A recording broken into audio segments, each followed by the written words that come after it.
BBOR, Black Box Online Radio, coming to you from West Virginia. So there's this program out there called Global Truths that I started following. It's hosted by a guy named Keith Suter, who was born in England, but he now lives in Australia. And, I'm going through some of the stuff they have, and I learned that he is actually a member of the Club of Rome. And then I began to think, wait a second, where do I know that name from?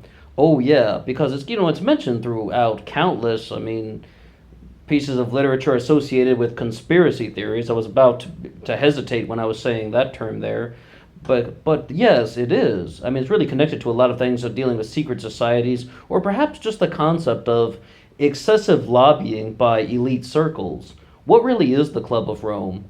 Well, hence its name. It's a group of individuals that is tied to former heads of state, high profile business people, and also just academics like the previously mentioned Keith Suter, a kind of sort of elite part of networking. And let's not kid ourselves, those things definitely do exist. I thought we could have a little bit of a discussion about this because I think there's a very big issue that's going on, and we can kind of do a little bit of introduction and then talk about some of the types of responses to the Club of Rome. The first thing I would say is that this group is heavily tied to a book called The Limits to Growth, and they're all about how excessive kind of consumption, usage of natural resources, and just excessive utility in general will lead to the devastation and destruction of the planet Earth. That's why that you need limits to growth. That's why you just kind of need to have things in place. You need to have not only politicians, but also academic leaders, intellectuals, and you just need to have people that are kind of pushing for environmental change and just kind of like a more pro-ecological standpoint. In short, trying to maintain the balance between growth and not stripping the planet completely dry of resources so that the Earth isn't completely destroyed. Well, what would be the opposition to that? Number one, you have the Alex Jones response, and Alex Jones has a very famous clip about that on the Club of Rome, and that's what I was really remembering, where it's just the whole kind of thing is that he's saying that the theory, right, is that there is this interconnected setup of global secret societies. Like the secret societies that you hear about, let's look at them. Skull and Bones, the Bilderberg Group, perhaps you could include Bohemian Grove. What about things like the Illuminati? And now we mentioned the Club of Rome. Those are just the things I can say off the top of my head. We could keep going, throw in the Freemasons. So it's like these things are all interconnected because they all share the same basic premise that it is just the global elites are getting together for networking. There is a network of secret societies that have become interconnected, and the reason why they're coming at this from the Limits to Growth, this environmental ecological movement. Oh, The Limits to Growth actually is the most successful environmental book ever, selling over 30 million copies. The reason why they're promoting this stuff is it gets humanity to be angry at a very particular cause, and that is humanity itself.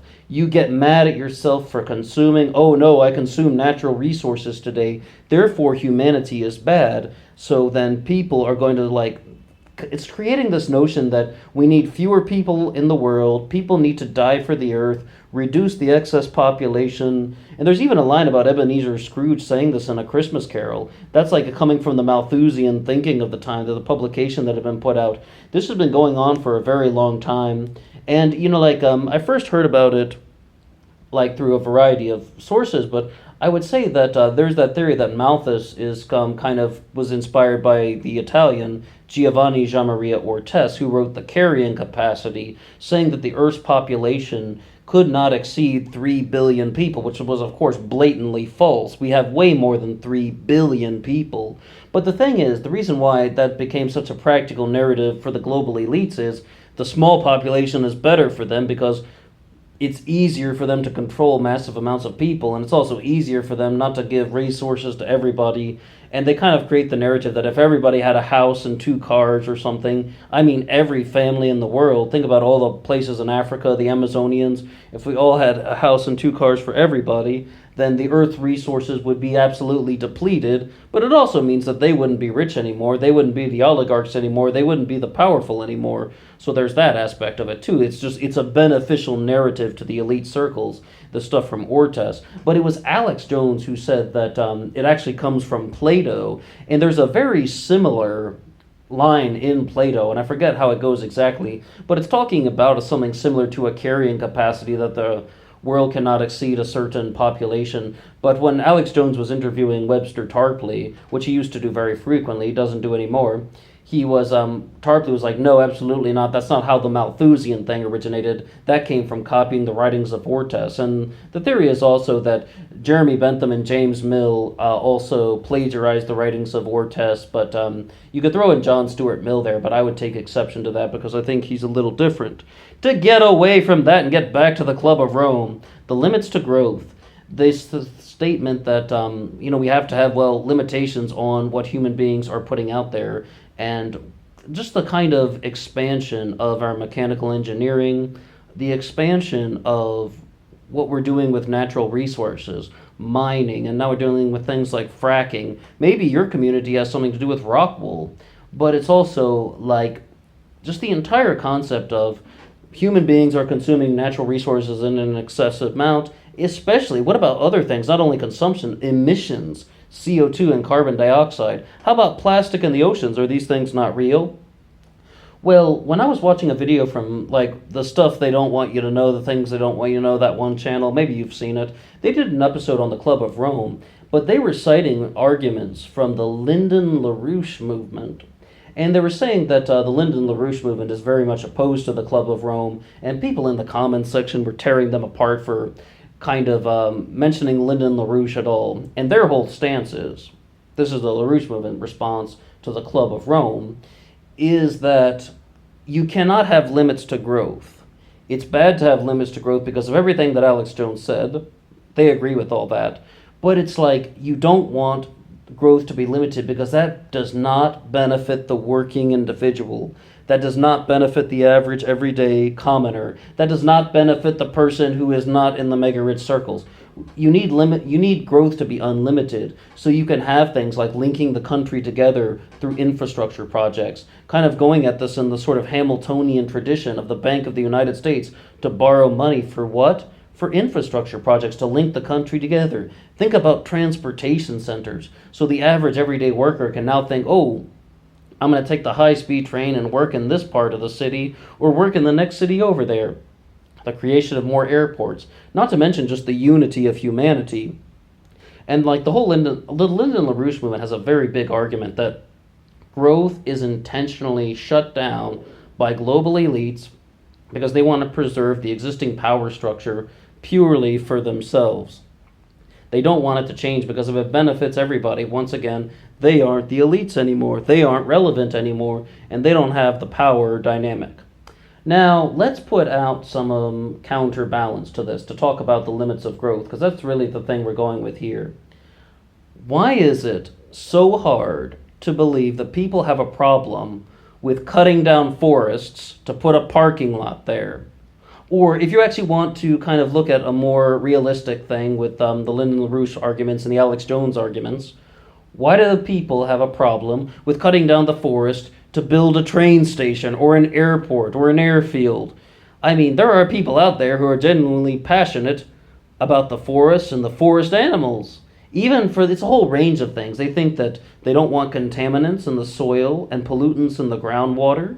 And there are also the people who just think that, hey, forests are really cool things. Nature is really amazing. Nature is something wonderful to have. Let's not destroy it for the sake of, just for human consumption. So to say that the whole notion that environmentalism is manufactured, and that is an Alex Jones / Lyndon LaRouche thing as well, that environmentalism was created in 1965 by Prince Philip and Prince Bernhard of the Netherlands. Prince Philip remained the head of the World Wildlife Fund, to the end of days, even though he has retired from public life mostly. But yeah, it's like he's in charge of that. And they were like, prior to 1965, nobody was an environmentalist. This is a fiction that was created by the British Empire, just to further the notion that we said at the beginning, that humans are bad, we need to reduce humans to save the earth, and people need to die for the earth, eugenics movement, all of those things. But what about the thing like plastics in the ocean? People are so concerned about that because, according to CGTN, by the year 2050, there will be more plastic than fish in the ocean. It's like, what on earth, I mean, do people say about that? Like, is that a fiction? It doesn't really seem like it. We can see the garbage spirals in the Pacific Ocean from space. And then we can also see that there are waves of pure garbage in the Caribbean Sea now, and most of it's plastic, and most of it's dumped in the ocean. Well, it's all dumped in the ocean by humans. I mean, nature isn't really putting the plastic there, and it deals with other things like microplastics in the water. Look what they're doing in the Amazon now, burning acreage so they can grow soybeans and sell to the Chinese. Do you know what that means? That stuff is in line with what the Club of Rome is talking about. That if you do not limit growth, excessive consumption of resources is going to destroy, not necessarily destroy the planet, but it is definitely going to be damaging to an enormous amount of people.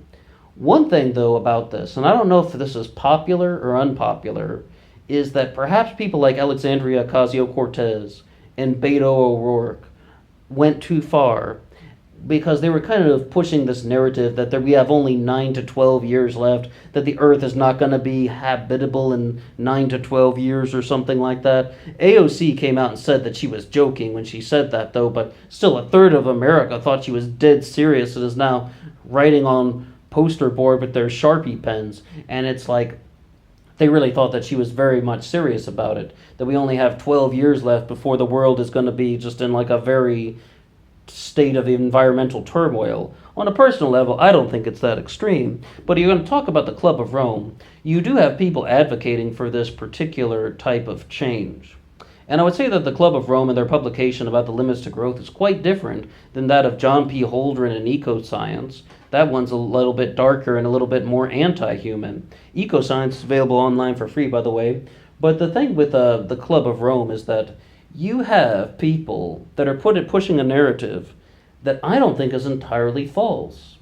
I think that the people like the Lyndon LaRussa movement and Alex Jones and Webster Tarpley, they're all pushing this kind of anti-environmental movement, anti-ecological movement. So they're saying that this is a hoax that was created by the British Empire, that the whole thing about how you can't have any limit to growth for civilization to prosper, I'm not convinced about that. Once again, because we have the media now of the effects of all of these incidents that are happening, of all of the overconsumption and the overexploitation of resources. We know that it's having some very destructive consequences. And it's not that the world is going to end in 9 to 12 years, but that's the thing that they like to run with. AOC says it one time and then just boom, wildfire for Fox News. The thing is, it's just like, you can really see that this stuff is having somewhat of a lasting impact on the planet. Now, one of the things we have not talked about is a lot of people think that this Club of Rome, this kind of limits to growth thing, is heavily tied to the Georgia Guidestones, which talked about reducing the human population down to 500 million. That's the first thing that's written on the Georgia Guidestones. I mean, I'm in West Virginia, so Georgia isn't too far away. I'd love to go there and see those things for myself, and just it's a long way to go just to look at some stacked up rocks. Or stones, I should say stones. Got to get the Mason in me, getting things correct. But the thing is, what I would say about them is, it's like, you really have to wonder what is the origin of the Georgia Guidestones, and perhaps we can do a whole upload on that. But the thing is, though, do global elites really want to reduce the human population down just so they can control humanity because it's easier to control and they don't want to give away their power? Probably there is some truth to that. If people are in power, let's face it, they want to stay in power, and they're going to do anything to stay in power, even if it's vicious, vile, evil, horrendous, disgusting, wretched, heinous, horrible. They're going to do things like that. Would I put it past any sort of kind of global elite circle? No, I would not. But one of the other things is we do have real existing environmental problems. I mean, think about all the things that we mentioned. Even in North Carolina, that wasn't an arbitrary example I said about cutting down the forest to build an airfield. It's something that they're horrendously protesting because they're like, hey, we don't want you to cut down our forest because we think the forest is better than an airfield. Build your airfield somewhere else. But one of the things, though, that I would say that is something that we can all just kind of be aware of is, anyone going extreme in any direction is probably going to be somewhat incorrect on this standpoint because it won't be that helpful. But in terms of this whole thing about how that this is a hoax that was created in 1965, I'm going to investigate that one a little more because I'm just curious about that for myself to know this the kind of origin of this environmental activist hoax.